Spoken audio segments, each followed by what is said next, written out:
आया तो honourable court ने 3 हफ्ते का टाइम देकर प्रशासन को, होम डिपार्टमेंट को, और 3 हफ्ते में रिपोर्ट मंगवाई है। और हम ये उम्मीद करते हैं कि संविधान का गलत इस्तेमाल ना करते हुए होम डिपार्टमेंट, डीसी साहब या एलजी साहब का प्रशासन किसी भी दबाव में, किसी के दबाव में, किसी पार्टी के दबाव में आकर जनता के साथ गलत ना कर दें और 14 तारीख को भी वो बहाना बना दे कि हमारी रिपोर्ट अभी तैयार नहीं हुई। अगर 6 तारीख को महराज मलिक जी को गिरफ्तार किया जाता है और 8 तारीख को पीएसए लगा दिया जाता है, 3 दिन में अगर डोजियर तैयार हो सकता है, तो आप मुझे बताइए कि क्या 21 दिन में रिपोर्ट तैयार नहीं होगी?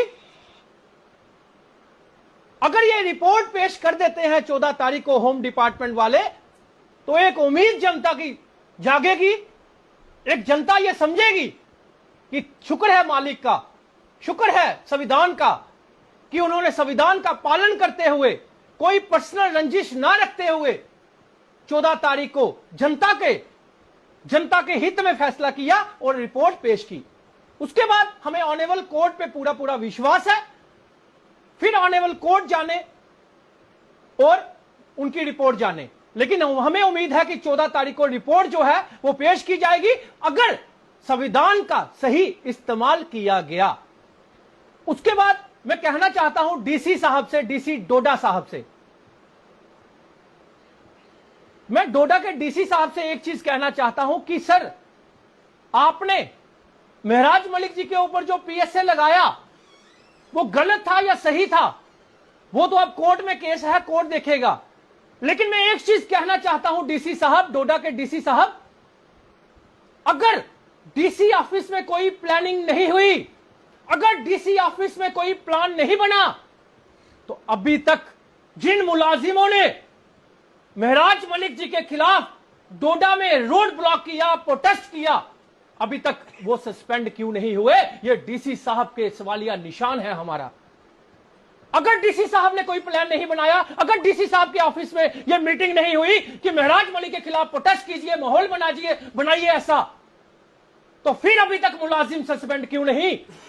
क्यों संविधान का गलत इस्तेमाल किया जा रहा है? क्यों संविधान को नहीं माना जा रहा? क्यों एलजी साहब के ऑर्डर को नहीं माना जा रहा? क्यों सुप्रीम कोर्ट की रूलिंग को नहीं माना जा रहा? और हमारे देश का संविधान यह कहता है कि कोई भी पक्का गवर्नमेंट मुलाजिम प्रोटेस्ट नहीं कर सकता। और किसके खिलाफ प्रोटेस्ट? जो सिटिंग एमएलए है, जिसको जनता ने चुना है। अरे उसका कसूर क्या था? उसका कसूर यह था कि वो हॉस्पिटल में जाकर यह बात कहता था, लोगों के काम करिए। वो डाक बंगले में जाकर यह कहता था कि यहां पे पेशेंट के लिए ये डाक बंगला खाली रखिए और वीआईपी को बाहर निकालिए। वो ये कहता था कि लोगों के काम होने चाहिए। वो प्रशासन से यही कहता था कि अपनी ड्यूटी ईमानदारी से निभाइए, क्योंकि आप पब्लिक सर्वेंट हैं। जब पब्लिक सर्वेंट ही सड़कों पे आ जाएगा, जब पब्लिक सर्वेंट ही चुनिंदा एमएलए पे आ जाएगा, तो आप किस बात की सरकारें फिर? तो हमें उम्मीद है कि डीसी साहब कल के कल ही सस्पेंशन लेटर जो है उन लोगों के खिलाफ निकालेंगे, नोटिस निकालेंगे जिन्होंने उस दिन प्रोटेस्ट किया था। नहीं तो हमें कोर्ट का दरवाजा खटखटाना पड़ेगा। हम उन मुलाजिमों को नहीं छोड़ेंगे क्योंकि देश के संविधान के खिलाफ है।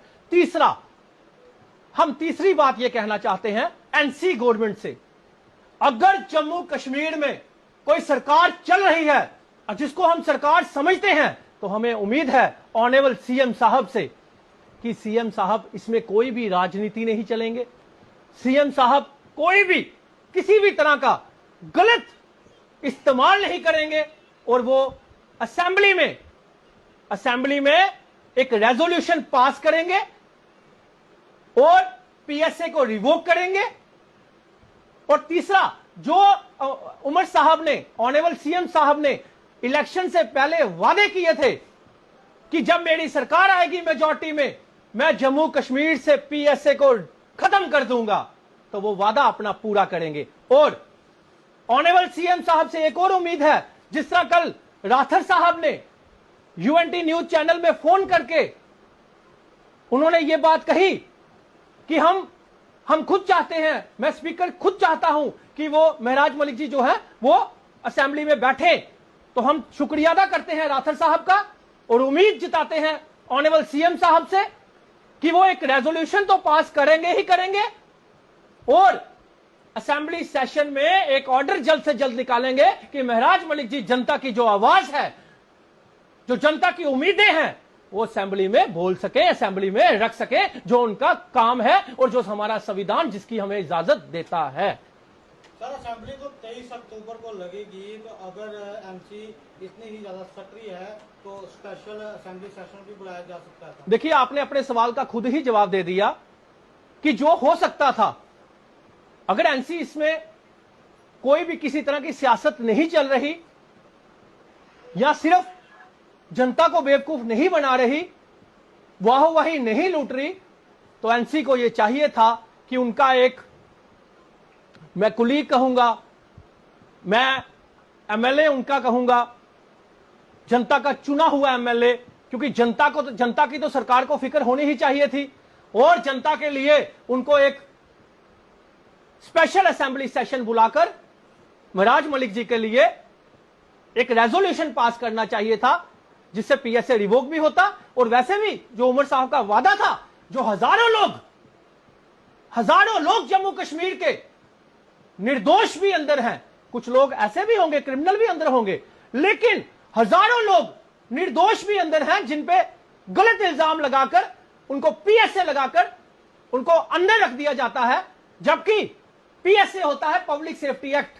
लेकिन जो महराज मलिक जी पे लगाया गया, मैं उसको कहूंगा कुछ चोर मुलाजिम सेफ्टी एक्ट। और वो कौन से कुछ चोर मुलाजिम सेफ्टी एक्ट है? वो जो लोग वहां पे प्रोटेस्ट कर रहे थे, जिनको कहीं ना कहीं महराज मलिक जी ने यह कहा था कि भाई साहब काम करो, जनता की नुमाइंदगी करो, जो जनता के पैसों से जो आपके घर पलते हैं, जो आप जनता के नौकर हो, तो उसी तरह मैं भी जनता का नुमाइंदा हूं। मैं आपको यही कहना चाहता हूं, महराज मलिक जी की यही गलती थी। वो समझाते थे, वहां के गवर्नमेंट मुलाजिमों को समझाते थे कि अपनी ड्यूटी दो, अपने काम करो, अपने यूनिफॉर्म में ड्यूटी दो, बस यही उनकी गलती थी। एक सवाल रहेगा आपसे कि नेशनल कॉन्फ्रेंस की बात की आपने, कहीं ना कहीं वो वीडियो आज नेशनल कॉन्फ्रेंस की सरकार को या उमर को याद आ रहा होगा कि महराज मलिक ने जी बगावत की थी नेशनल कॉन्फ्रेंस की सरकार से। अगर सरकार ये चीजें सोचेगी, अगर सरकार एक एमएलए, जो चुना हुआ एमएलए है, जो सुपर एमएलए है, जो जम्मू कश्मीर की जनता उसको आज सुपर हीरो मान चुकी है, आज देश में भी उसके गुण गाए जा रहे हैं, देश के बाहर भी उसके गुण गाए जा रहे हैं, अगर सरकार इस चीज को पर्सनल लेगी, अरे भाई इलेक्शनें होती रहेंगी, जम्मू कश्मीर बड़ा छोटा सा है, आज वक्त उनका है, कल वक्त किसी और का होगा। तो याद रखिएगा महराज मलिक जी का लम्हा, वो लम्हा मत भूलिएगा। आने वाला दौर जो होगा वो महराज मलिक जी का होगा, लेकिन महराज मलिक जी किसी के साथ पर्सनल नहीं रखेंगे, क्योंकि महराज मलिक जी जनता के लिए। उनसे भी सवाल किया हमने, उनका साफ तौर पर कहना, अगर महराज मलिक इस असेंबली सेशन में 23 अक्टूबर को कश्मीर में आते हैं, इस असेंबली सेशन को ज्वाइन करते हैं, तो हमें भी कोई आपत्ति नहीं। ये तो बहुत बड़ी बात है। अगर आप लोगों ने जो हमें सुनाया, अगर वो ये चीज कह रहे हैं, तो मेरे हिसाब से तो फिर तो किसी को एतराज होना ही नहीं चाहिए। जब 89 एमएलए, उनमें से 25-28 एमएलए जो जम्मू के भी हैं, अगर वो भी ये बात कह रहे हैं, तो फिर ये, क्योंकि बात ये जनता की है, बात ये जनता के मुद्दों की है, बात ये डेली वेजर की है, बात ये यूथ की है, बात ये नौकरियों की है, और बात जम्मू कश्मीर के भले के लिए है। जो एक ही एमएलए, सुपर एमएलए आवाज उठाता है, वो कौन उठाता है? वो महराज मलिक उठाता है। महराज मलिक को लेकर पीएसए के खिलाफ राज्य व्यापी अभियान शुरू करने जा रही है आम आदमी पार्टी। देखिए, बहुत जल्द हमारा सिग्नेचर कैंपेन, क्योंकि हम लोग पीसफुल लोग हैं, हमारी पार्टी जो है वो पीसफुल काम करने वाली पार्टी है, हम लोग दंगों पे विश्वास नहीं करते। लेकिन मैं एक चीज कहना चाहता हूं कि किसने कोशिश की गलत करने की, किसने कोशिश की इलेक्ट्रिसिटी बंद रख के, किसने कोशिश की पहाड़ गिराकर, किसने कोशिश की महराज मलिक को अंदर करके जनता को भड़काने की, इसकी जांच होनी चाहिए। मैं डोडा की बात कर रहा हूं, डोडा की। जिस बंदे पे आपने पीएसए लगाया, उस बंदे के लिए आप लोगों ने पहाड़ गिराया। अगर आपने खुद पहाड़ नहीं गिराया तो 6 दिन 5 दिन डोडा किश्तवाड़ का हाईवे बंद क्यों रखा गया, इसकी भी जांच होनी चाहिए। अगर वहां पे 5 दिन इलेक्ट्रिसिटी बंद रही, वो क्यों रही, इंटरनेट बंद रहा, क्यों रहा, इसकी भी जांच होनी चाहिए। क्यों जांच होनी चाहिए? जब आपने पब्लिक सेफ्टी एक्ट लगाया था, जिस बंदे पे आपने पब्लिक सेफ्टी एक्ट लगाया, उस बंदे को आपने अंदर कर दिया और पब्लिक उसी की सपोर्ट में अगर बाहर निकली है तो ये क्वेश्चन मार्क बनता है डीसी डोडा पे। अमित जी, अभी भी ये कहा जा रहा है कि डोडा में मलिक की लिए आवाज उठा रहे हैं, उन्हें प्रताड़ित किया जा रहा है, क्या ये सच है? ये हमारा प्रशासन को, ये आम आदमी पार्टी की चेतावनी समझिए, रिक्वेस्ट समझिए या कुछ भी समझिए, आप निर्दोष लोगों को तंग मत कीजिए। डोडा भद्रवाह किश्तवाड़ में मत कीजिए, क्योंकि जब प्रशासन अगर ये दावा कर रहा है वहां पे सब कुछ पीसफुल चल रहा है, सारी मीडिया में आ रहा है, तो फिर क्यों महराज मलिक जी के सपोर्टरों को रोज थाने में बुलाया जाता है, रोज परेशान किया जाता है? अगर ऐसी बात, को जिस दिन डिटेन किया गया था, महराज मलिक ने खुद कहा था, वीडियो में भी साफ दिख रहा है, उन्होंने कहा था कि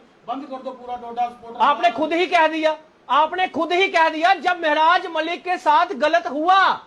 मैंने ये नहीं कहा। अरे सुनो ना भाई साहब, सुनो ना, महराज मलिक जी के साथ जब गलत हुआ, जब उनको पीएसए लगा दिया गया, उसके बाद उन्होंने कहा आप जिम्मेदार मानते हैं ना कहने के महराज मलिक? अरे आप मुझे बताइए, पहले मेरी बात सुनिए।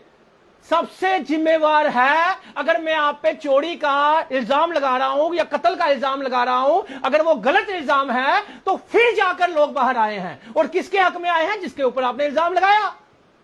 आपने जिसके ऊपर इल्जाम लगाया, तो इसका भड़कना का या उसका जिम्मेवार कौन है? जिसने पीएसए लगाया, वो जिम्मेवार है।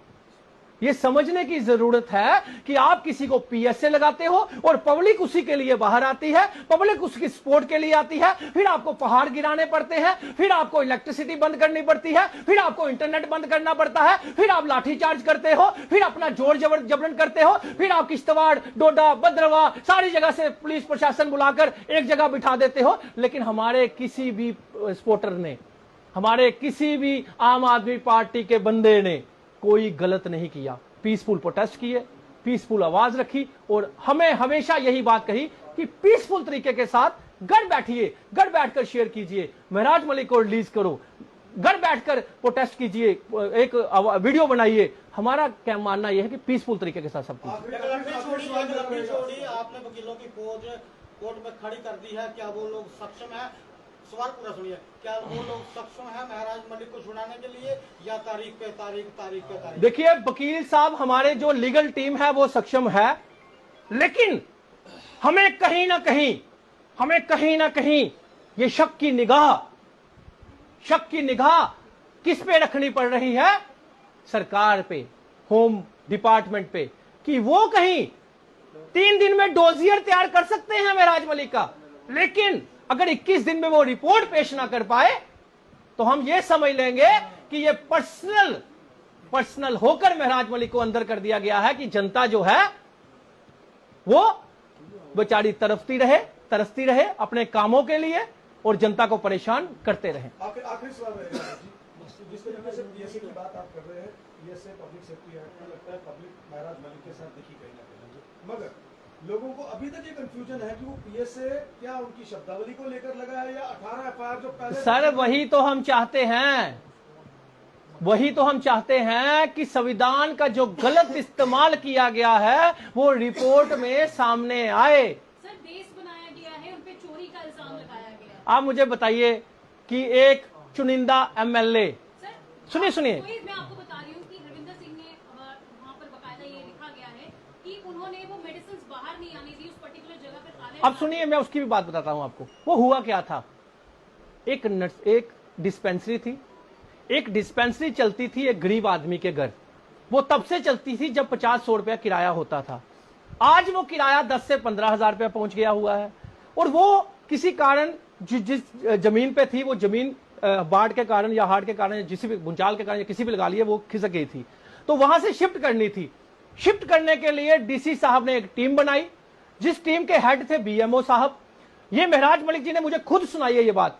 बीएमओ साहब हेड थे और बीएमओ साहब ने वही जगह रिकमेंड की थी जहां पे महराज मलिक जी ने वो वहां पे शिफ्ट करवाई। और महराज मलिक जी ने खुद नहीं करवाई, ये पूरा गांव बैठा, पूरे गांव ने रेजोल्यूशन पास किया। जब डीसी साहब कितने महीनों से वो काम नहीं कर पा रहे थे, ना उसको किराया दिया, ना वो शिफ्ट करवा रहे थे, तो जहां पे बीएमओ साहब ने रिकमेंड किया था वहीं पे शिफ्ट करवाई। लेकिन डीसी साहब ने गलत इस्तेमाल किया अपनी पावर का, और डीसी साहब ने बीएमओ से भी वो वीडियो डिलीट करवाई, रिकमेंडेशन रिटर्न में चेंज करवाई, abuse of power, abuse of chair इस्तेमाल करके वो जो डिस्पेंसरी है, वो डिस्पेंसरी जो है कहां पे रखी गई, फिर डीसी साहब ने कहां शिफ्ट की, ये सुनने वाली बात है। डीसी साहब ने वहां शिफ्ट की कि जो एक पार्टी से बिलोंग करता था और दो गवर्नमेंट एक ऑफिस से वो उसी के घर में चल रहे थे, तीसरा भी वहीं शिफ्ट किया गया। क्या लालच था डीसी साहब को?